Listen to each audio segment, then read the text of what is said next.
Hello everyone, back again. This is round two from the London Chess Classic, and again, uh, I want to look at the game between GM Wesley So with the white pieces against the British number one, GM Michael Adams. Very solid, strong player. One of my favorite players. I like looking at Adams' games. They always he plays real logical and clear chess. But today he's just running up against a stronger player, a buzzsaw to a stronger player that is also pretty hot right now. So let's look at it. Game started off d4, knight f6, c4, e6, g3. So this is an invitation to the Catalan system. And for those of you who might not know, the Catalan system prevents black for the most part from playing the Nimzo Indian defense or the Queen's Indian defense in a proper manner. And this is one of its most effective uses. Michael Adams is a known Nimzo Indian specialist, and the Catalan pretty much stops that. If black wants to go into similar setups, he would have to play bishop b4, which would be a different opening, known as the Bogo Indian. Also, after g3, the Queen's Indian, again, the proper variation of the Queen's Indian is also not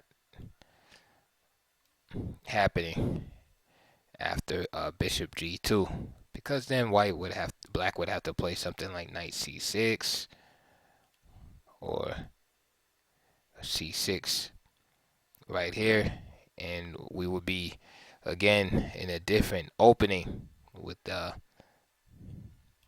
instance after e4, and lines looking like something far away excuse me, from the Queen's Indian defense. So just keep that in mind if you are a Nimzo Indian player or a Queen's Indian player. That g3, the Catalan will stop you from playing that, and you will have to go into something else, like the Queen's Gambit declined or whatever you like to play. You know, you can go into a Benoni here with c5. Michael Adams chose the solid move, which suits his style perfectly. d5. That's bishop g2, bishop e7, and knight f3. Castle, castle.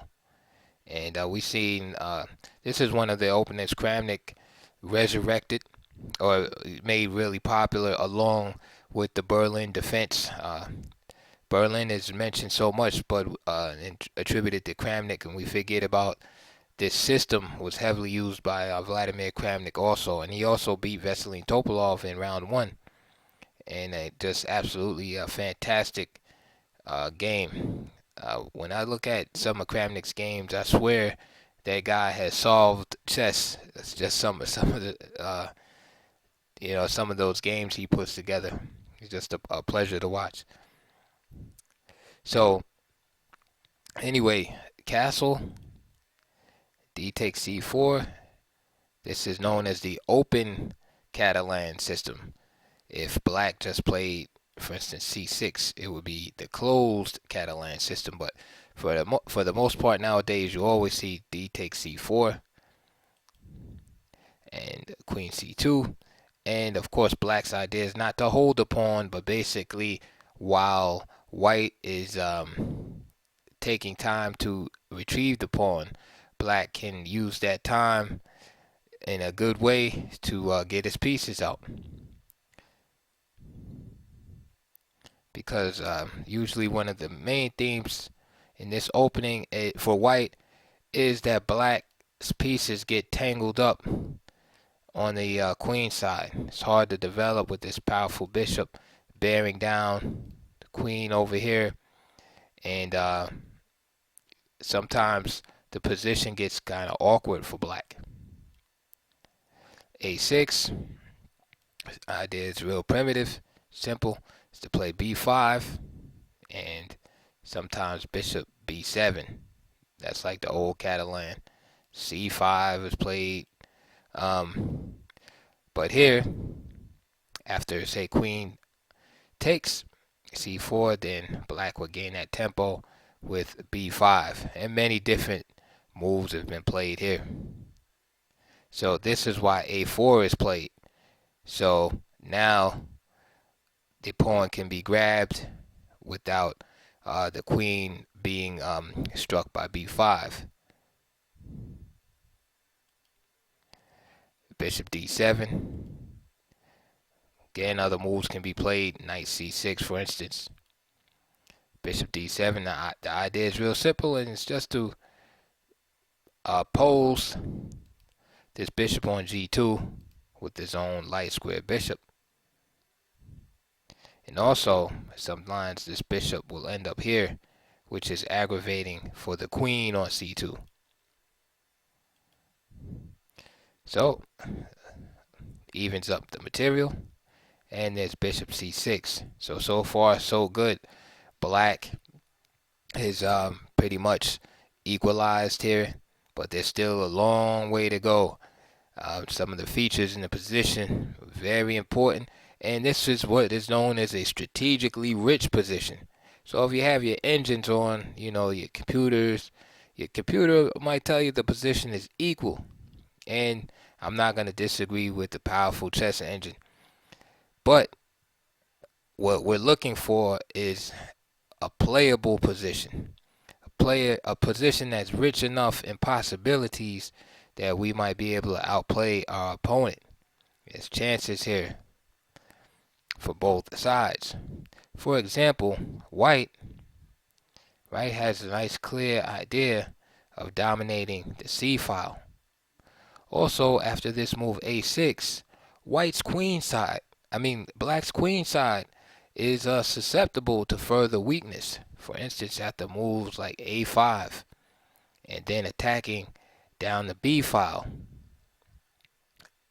in conjunction with this bishop and this knight coming out to c3.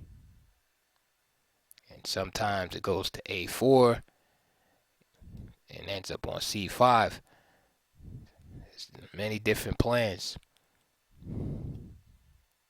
Also note, white has the central pawn preponderance, which is a big deal also because having two pawns in the center restricts black's possibilities in developing his pieces, and sometimes allows white to play on the other side of the board and attack on the king side rather. So black has a solid position, but it's passive. And that type of position is not to everyone's taste. Michael Adams, like I said early in the introduction, is a very solid player, and this type of position is probably suitable to his style. Obviously, I don't like positions like this as black. I like more active positions. So there's different ways of playing the Catalan where you can get play more active. It's a little bit more risky, but it depends on your style. I'd rather play a little more risky but have more counter chances. And I made some videos. I didn't complete the series yet, but I think I made 2 or 3 videos on playing against the Catalan with the black pieces based on the system involving c5. All right, but back to this game. So bishop d7 was played, and I told you with the idea of coming here. Queen takes c4, bishop c6, bishop to g5, preparing to get this guy out. Again, notice how this bishop indirectly fights for this e4 square, because right now you have the bishop and knight converging on this square. So bishop g5, by pressuring the knight on f6, is fighting for the square e4 in an indirect manner. a5, and this allows black. So a5 by black is a very solid move, and one of the ideas is sometimes to develop the knight out to a6 and then exploit the weakened b4 square as a result of white playing a4 earlier. And this is an idea you see in a lot of openings. In the Slav that comes to mind, you see that idea in so-called Smyslov variation.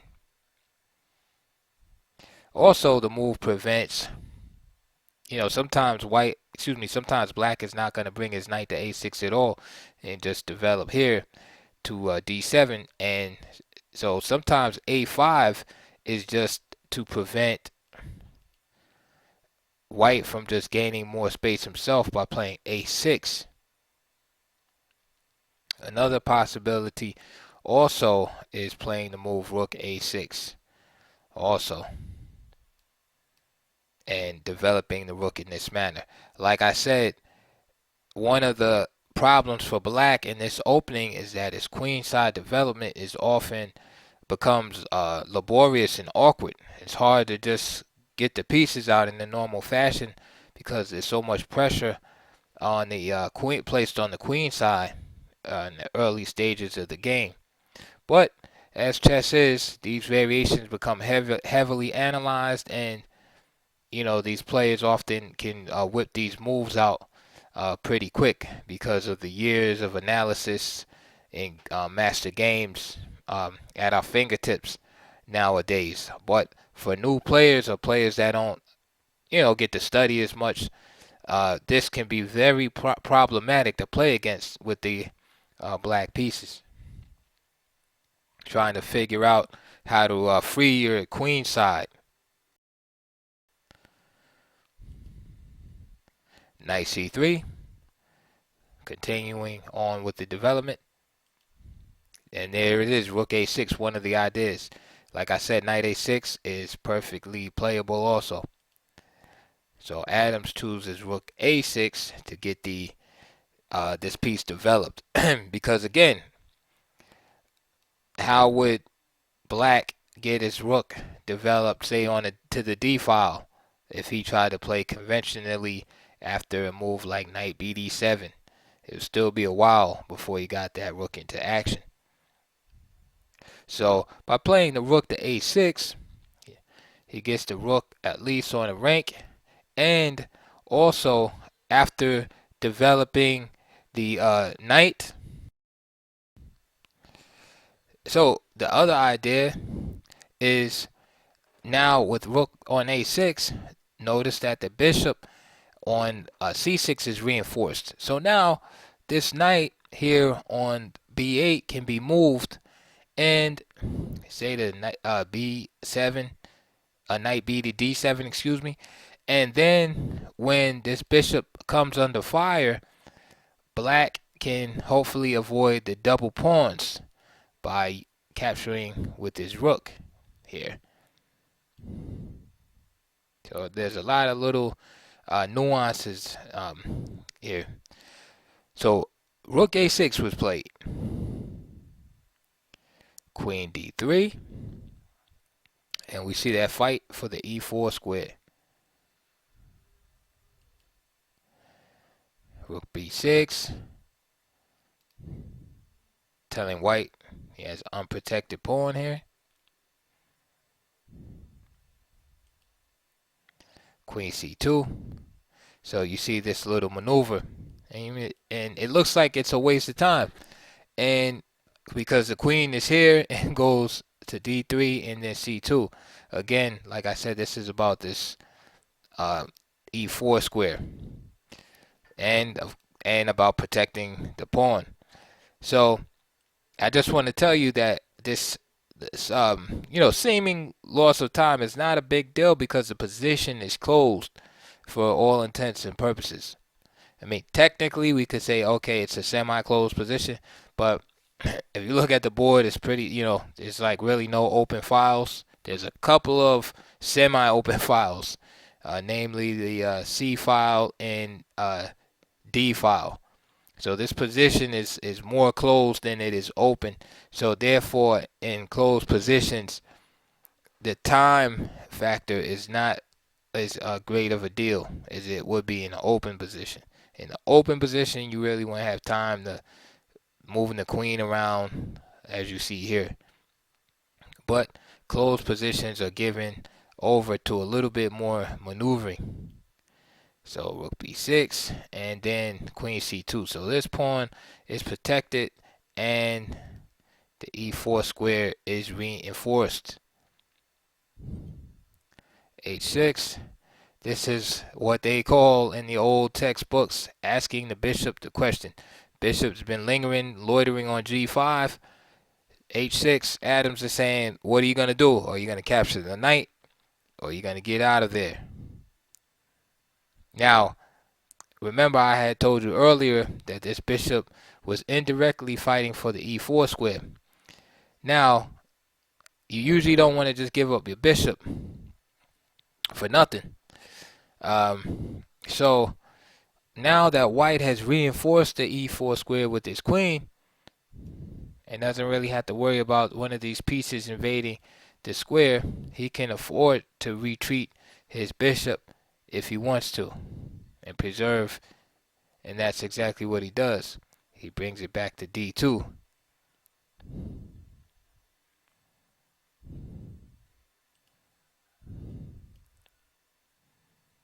There's no need for a move like bishop takes f6, bishop takes f6, giving up the bishop pair really for no reason.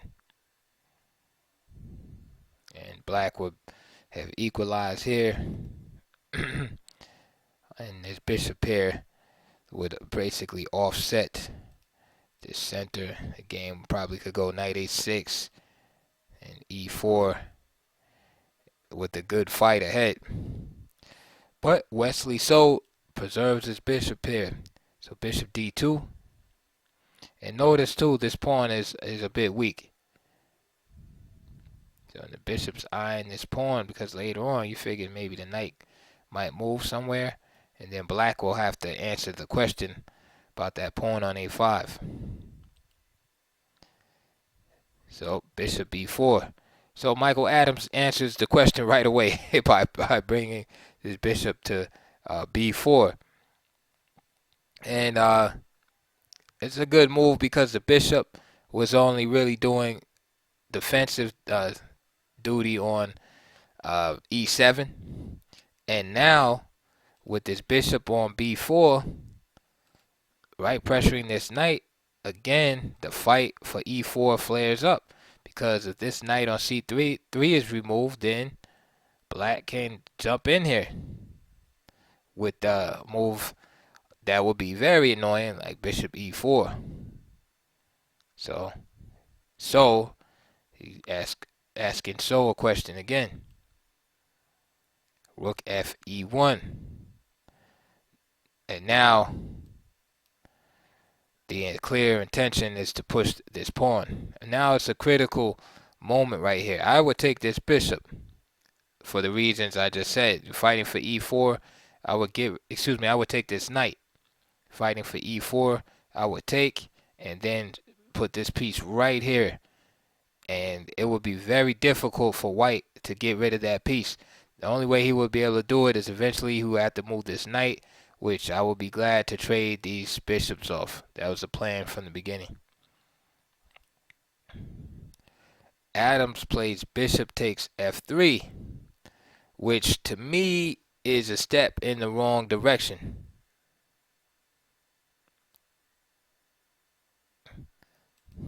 Okay, now you see the idea. I mean, this pawn is left weak. The knight was the only protector of the pawn on d4.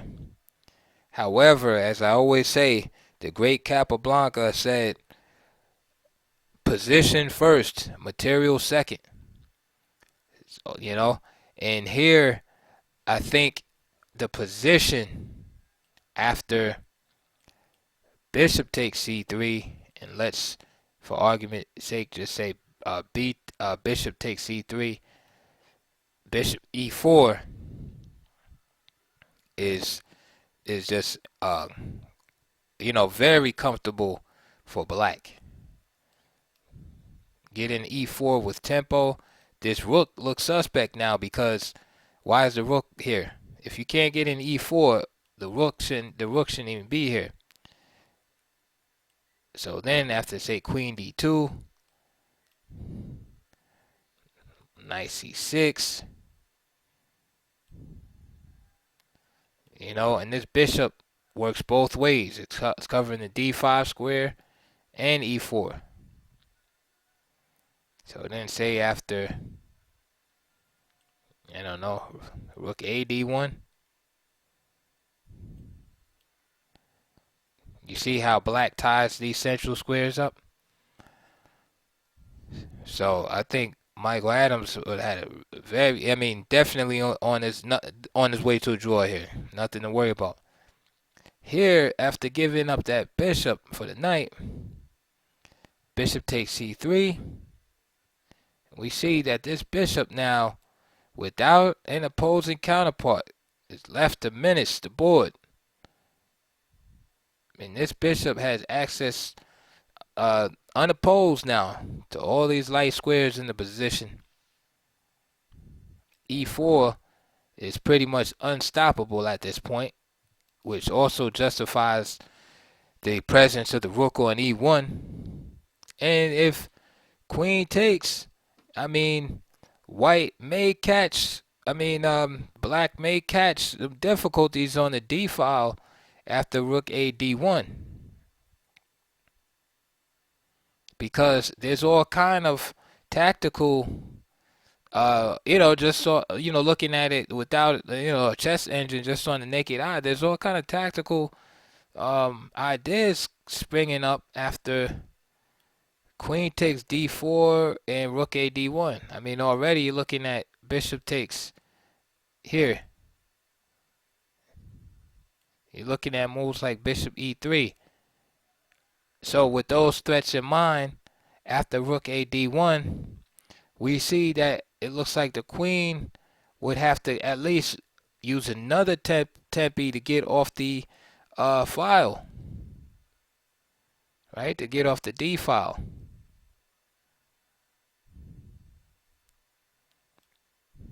So let's see what happened. So knight c6 now. So he doesn't take with the queen, but he decides to put more pressure here.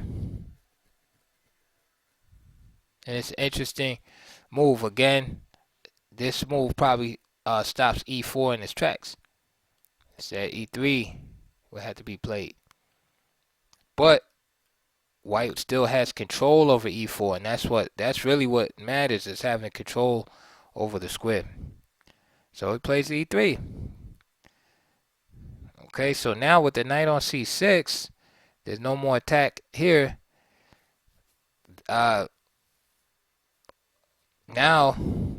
black is pretty much compelled to try to play for e5 in order to justify the knight being on c6. Okay, let's see what happened. There it is, e5. Okay, and there's a threat. And Wesley So, being 2800 Grandmaster, decides to part with his powerful bishop. And it's hard to, blame Michael Adams for the following continuation. But maybe instead of exchanging right away, perhaps, exchanging the pawn right away, perhaps, again, with this idea of fighting for e4, bishop takes c3, bishop takes c3, e takes d4, and throwing the slick in between moves since the queen is here. Rook e d1, and there's that rook there. Notice how the rook being up here prevents the doubling of the pawns, as I mentioned earlier. And then, for instance, you would get something like that. The queen e7. And right here, we have to give this nod to white. It's a slight nod, but nevertheless, white is a little better, having control over the d file and being in possession of the bishop. Let's go back. So instead of that continuation,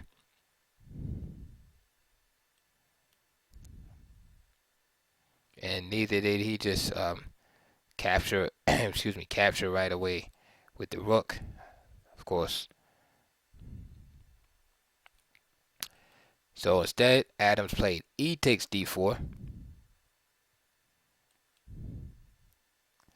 And this allowed So to keep his bishop here. So that's why that decision was very important.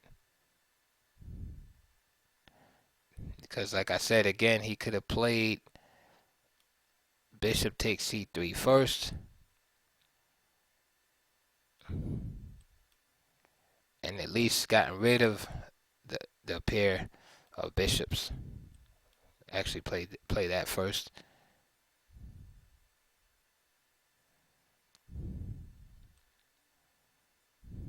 Yeah, if he played that, I mean,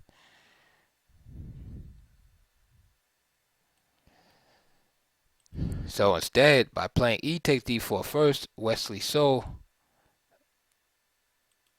speeds his bishop back to safety. Instead, he gives up the knight. So d takes c3, b takes c3. Again, notice how he hangs on to the bishop here instead of, going in for a trade after bishop takes c3. And then allowing, say, bishop takes c3. He keeps the bishop here, which is an advantage in this position. And this bishop here compensates for white having these two isolated pawns here. So bishop c5.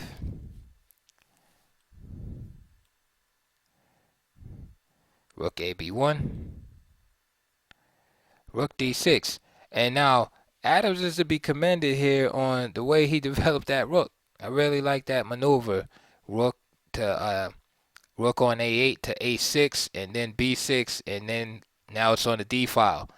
Like when the smoke clears, that rook is there. So you might notice, hey, this pawn is under intense scrutiny right now from these two pieces. But rook d6 is a double attack from the queen and the rook on the bishop here. So that has to be dealt with first. And Wesley So realizes, hey, this rook is misplaced. Because the idea with placing rooks, ladies and gentlemen, is that they're only effective on open files. So what experienced masters try to do, of course, is put them on files that either are open already or they expect to be opened. And so sometimes they get it wrong. So in this case, e4 didn't work out for white, where he would have the rook backing up the pawn and pushing it up the board. That didn't work out, so he had to make a slight change, and now the rook moves to the open file. So rook ed1. But notice the rook's on open files eventually. And that's one of the main strategies in closed positions is finding open files for those rooks.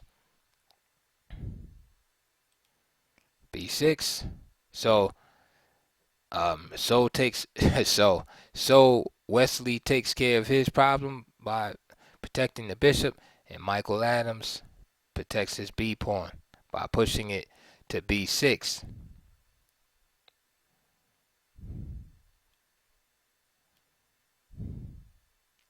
c4. Why c4? Well, look at the bishop. The bishop is not really too too good right now. So the move c4, now the bishop can come to a glorious diagonal. And just like rooks need open files, bishops need nice open diagonals. So the light bishop is already good. So now it's time to improve the other bishop, right? Let's look at another reason for c4 is putting them on light squares, a different color from black's dark squared bishop. So he clears the way for his own bishop, and he protects those 2 pawns from attacks from this dark squared bishop.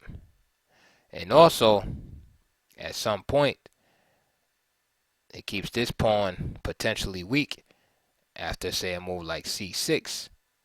So Nimzovich says to attack a pawn chain at its base. So in this case, the base is here. So if white can figure out how to attack this pawn chain right here, or be able to effectively either get rid of it or provoke it to c6, this pawn would be next to be victimized. And these 2 pawns will serve as guards to keeping this pawn from running forward. So there's a lot here, ladies and gentlemen.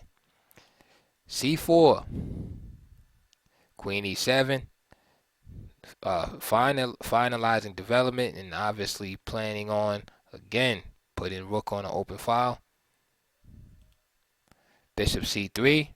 Notice how both players are going along with their plans. And notice still the battle for e4. Neither player can put a piece on e4. They're still fighting for it. Now, white can move to e4, but he can't put a piece on e4. For instance, he can't do that because it'll just be captured. And black can't put his piece on e4.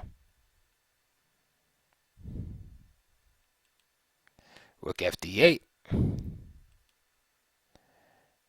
Bishop c2. Some cases threatening the old queen and bishop battery.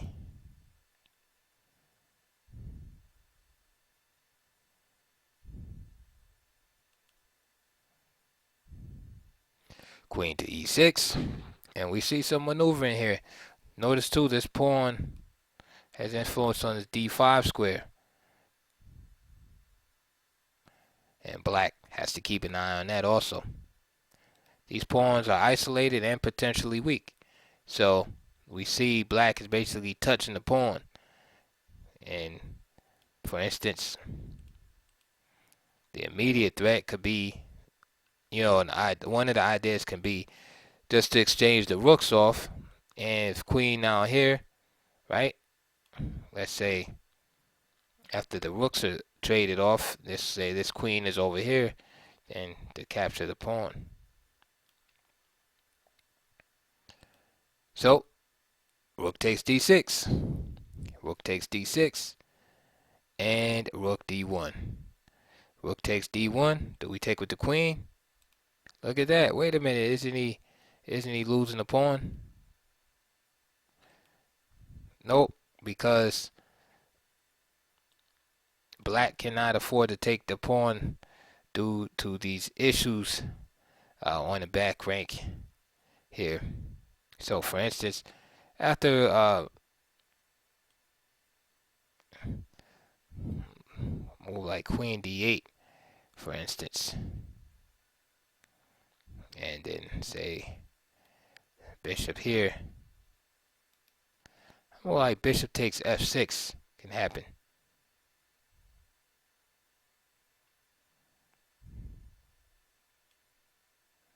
Even move like bishop e5, threatening to take this pawn and then come back with the bishop with the double attack here. The position is double-edged. So this might have been an opportunity for the solid player Michael Adams to take his chance. Again, we'll have to look into that deeper. You know, maybe you people out there with engines can look into that, whether he could have actually uh, taken this pawn. But I don't think that he could have taken. I don't think he could have safely taken it. So he plays bishop d6. So he says, "I'll take it now."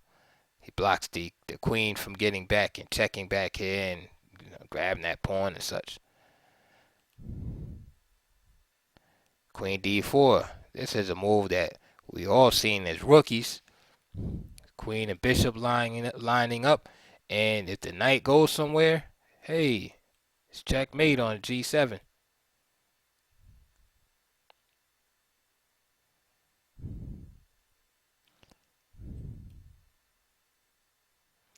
So queen e8.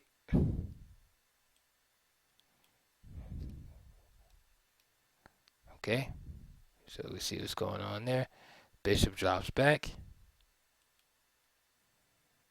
And notice how Michael Adams is keeping in touch with the weaknesses. That's how you play chess.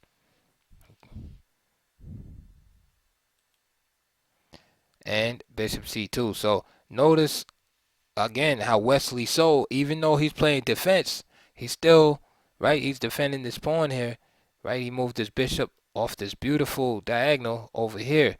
So even though he's playing defense, he's still setting up possibilities with lining up with the queen like this and attacking the king side. So remember, I always say this too in my videos, even when playing defensive moves, look for that attacking possibility.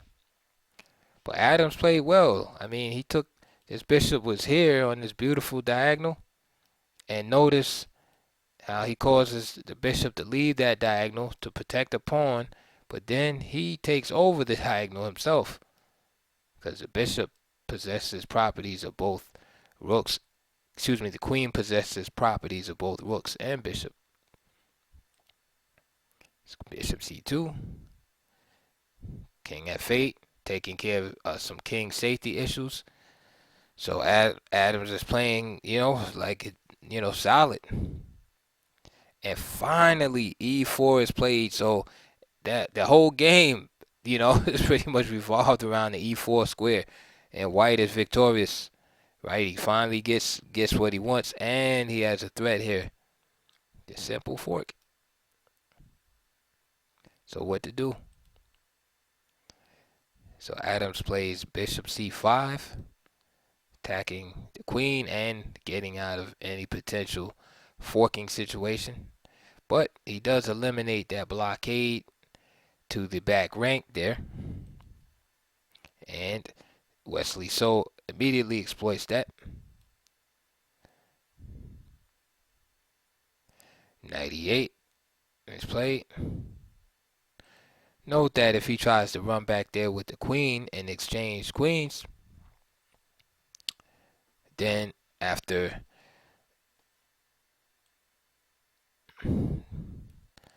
bishop takes, g takes, queen takes, black is in a whole world of positional anguish. And if he wants to preserve his two bishops, he could just simply grab this pawn.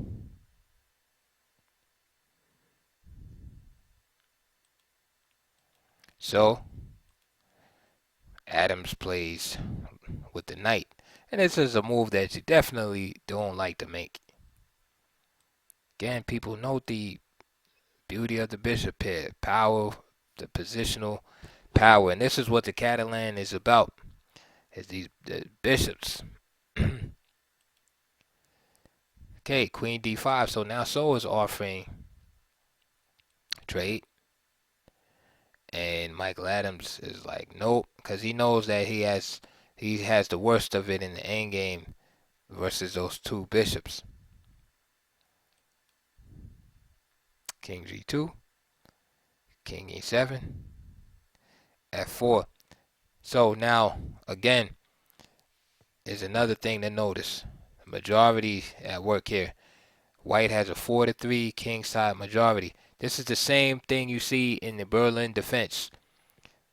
When you see White with that 4-3 on the king side. And this is the same exact idea. That's why openings, are one of those things, to study later. Because if you understand these structures, you'll know what to do regardless of the opening.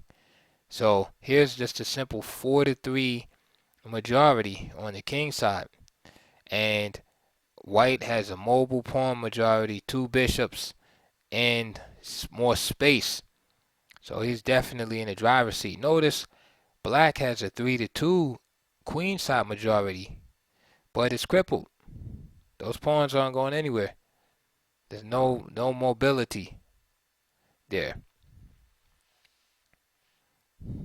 So let's see what happened. C6. So just as I said, those pawns were crippled. We see Adams activating his majority with tempo with this move C6. But remember what I said a few minutes ago.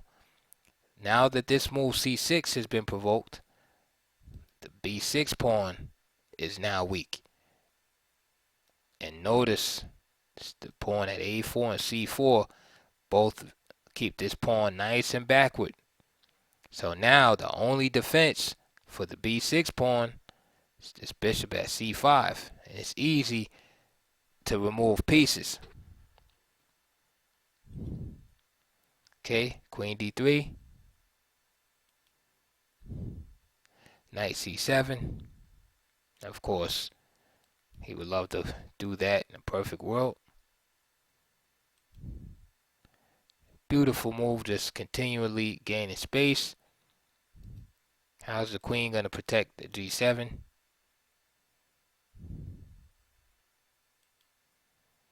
Queen G5. Now the knight is attacked. And there's ideas of playing bishop to F4.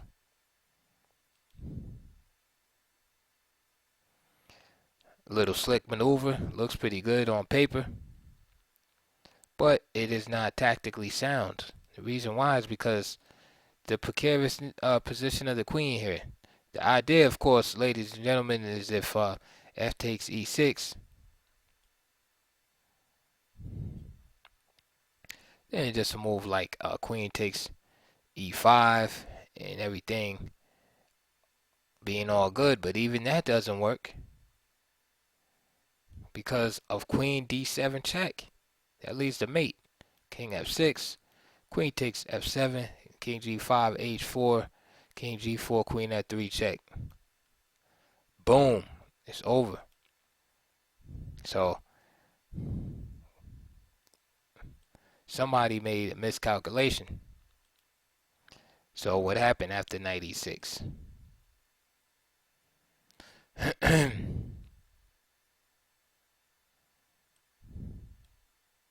So Wesley So took, and Michael Adams resigned right on the spot. So that wasn't a great game because it was a good game for So. Bad games by Adams because this is actually the second time in a row where he's made this like these kind of one move blunders. He did it yesterday against Aronian.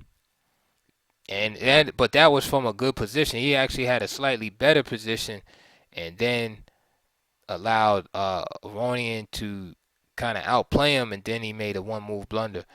This game, rather, he was never really equal in the position out of the opening.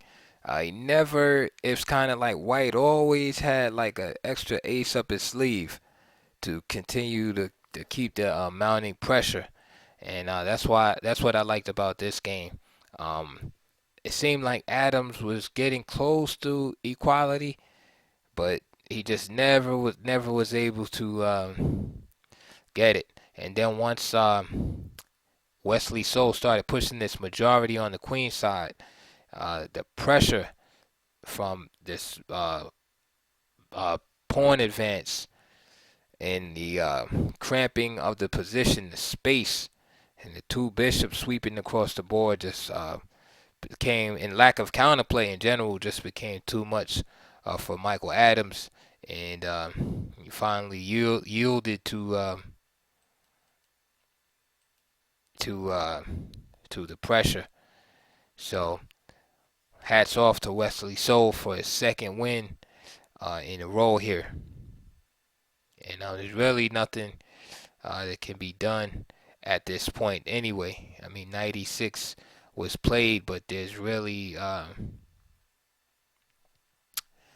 no satisfactory um, moves for black here. I mean, even a move like that looks really, desperate and primitive. With the idea of trying to, bring the knight in here, because this queen here is just in a bad spot. So, for instance, after h4, the queen has to go somewhere, and why not trade queens? You're desperate, but then you're just dropping pawns, and now instead of 4-3, it's 4-2. You got two isolated pawns here.